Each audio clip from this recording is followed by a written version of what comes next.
Yes, the day has finally arrived. I'm going to show you how to punish the most popular move for white, the king's pawn to e4. This is probably what you'll face in the vast majority of your games, and I found a little recipe to beat it that I'll show you in this video, and quickly too, because it's not complicated. We'll start with the Sicilian defense. Don't worry, it's not complicated. Even if you know nothing about the Sicilian defense, don't worry because there's nothing complicated about it. I'll explain what you should do. First, they'll follow up with knight to f3. They always follow with knight to f3. Whether we play the king's pawn or the Sicilian, knight to f3 is the most used move of all. And here, instead of making the most natural moves, do you know what we're going to do? Pay attention, okay? Because nobody expects it. A 6. Well, here, your opponent might think, why play a 6? A truly strange move, a pawn movement that gives us absolutely nothing.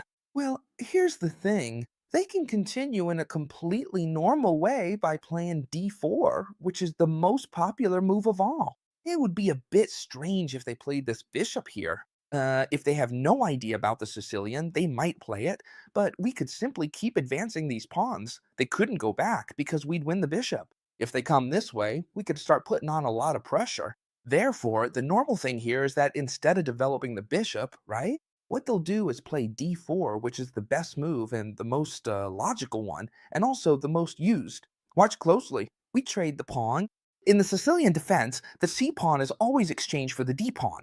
That's all we always do, okay? Nothing new. If they capture with the queen, it's not a good move, because then developing the knight to c6 wins a tempo by attacking the queen. Therefore, they must capture with the knight. Notice that I'm explaining everything, move by move, the reasoning, so you understand it perfectly, and that way, no matter what your opponents do, you can now win the game. First important move, knight to f6. Here, they have two options, mess up completely or continue normally. If they mess up completely and advance the pawn threatening this knight, watch out, you'll see this, because this knight is all alone here and can be easily attacked. Simply, queen to a5 checks the king, and also what it's doing is threatening this pawn.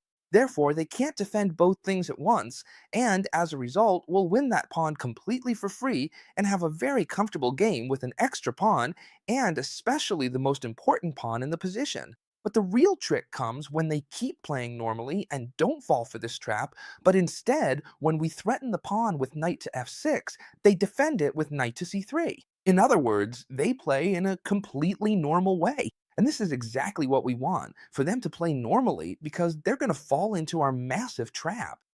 By the way, if you want to know where I acquire all of this specialized knowledge and much more, it is actually because I'm training in our brand new Chess Masters Academy, where you'll find over 60 comprehensive opening courses, detailed middle game and end game exercises, and weekly video classes taught by highly experienced titled masters. It really is an impressive academy. I'll leave it for you down here in the description. I assure you that in there, you have everything you need to become the player you've always wanted to be. I'll see you inside. Let's continue. Perfect. How are we going to continue with this great opening, trap, call it what you want, with this very interesting move? F5. E5 poses a direct threat to this knight. And thanks to the fact that we've placed the pawn on a 6, now everything starts to make sense. They can't come here, which would bother us a lot, okay? This would bother us a lot. Therefore, since they can't jump, they must go back, for example, to b3, for example, to f3, or even if they want to f5. The engine recommends going to e2. What a strange move, right? This is what we like, for the engine to recommend strange moves, because we know our opponent won't make them. For example, the most common one, and the one I encounter most, is knight f3, attacking this pawn here. Are we going to defend it? No, we're going to continue with the next spectacular line. We're coming to pin the knight with our bishop on the b4 square. You're going to see how interesting this is. Without a doubt, it wouldn't be a good idea to capture this pawn. Do you know why? Because our threat is much better. We're threatening knight takes e4, putting too much pressure on this pin, and where we could also later play queen e7 to attack the knight. Well, it would be a disaster. What do they have to do? Defend this pawn, obviously. How can they do it? Well, you'll agree with me that the most logical thing is to play bishop d3 while defending this pawn, right? So this is where we'll play the brutal d5. And believe it or not, here we're practically already winning. They practically can't save themselves. Let's look at all the options. We're posing two threats at the same time. The first, to come here and threaten the pen knight and win a piece. And the second, to capture here, threatening both bishop and knight and win a piece. So they can't stop both threats. For example, what could they do? Well, it occurs to me they could play a 3 to kick out this bishop, but it wouldn't help them because queen a5 would follow. It couldn't be captured because the rook would fall. So here, whatever they do, we'd win a piece. For example, if they now cover this pen to avoid this, we'll simply capture here and win this piece here. For example, first eliminating the knight and then capturing here. However, a 3 isn't the most common move here. For example, what if they play bishop d2 immediately? We'd capture here and win a piece. Therefore, it seems the only way they save themselves is by eliminating our pawn, the truly problematic one that was threatening both to advance and to capture, right? So they take it, and now what? Do we take back? No, we simply push forward and create another fork. And here, many of you will tell me, look, chess teacher, this is all well and good. Now I'm threatening a bishop and a knight, but they just capture me right here. I can recapture, right? Because now the knight can't take back because it's pinned. But this is the most important part.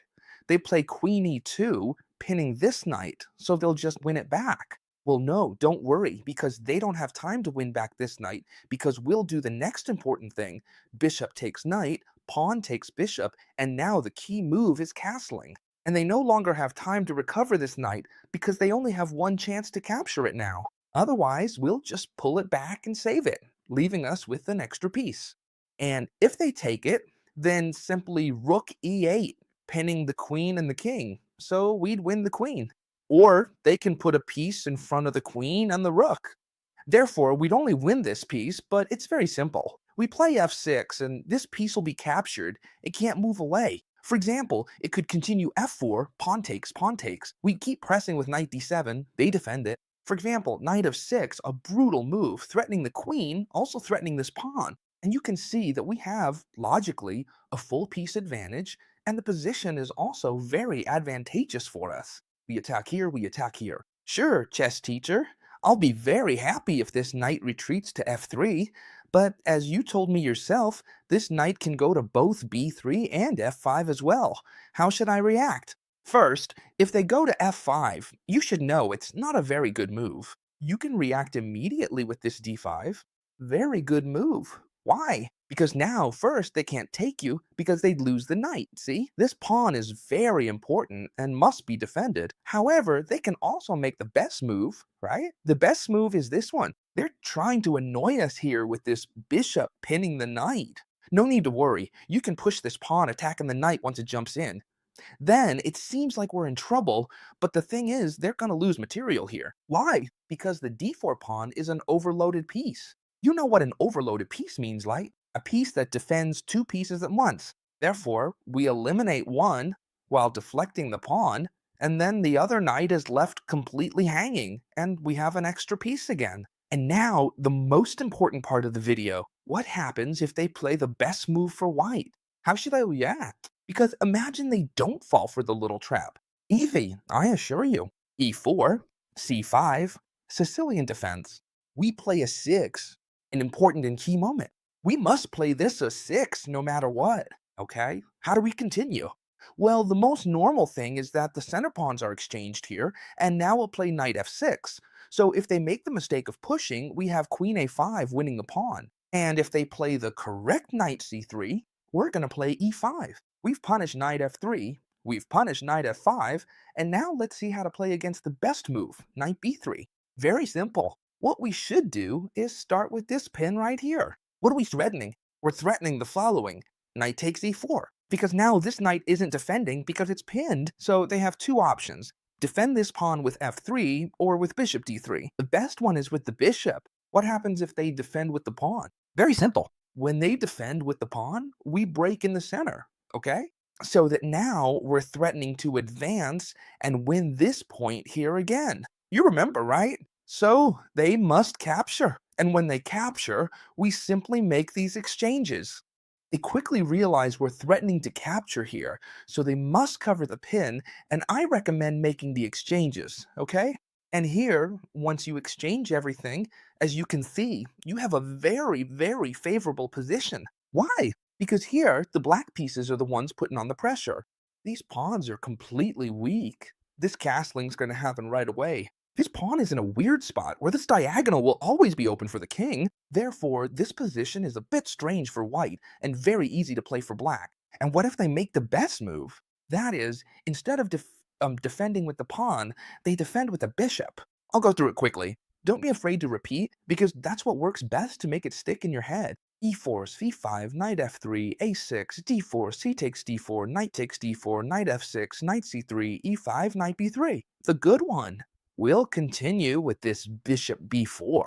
Defending with the pawn was bad. The right way is to defend with the bishop. And if they defend with the bishop, chess teacher, they're doing everything perfectly. What should I do?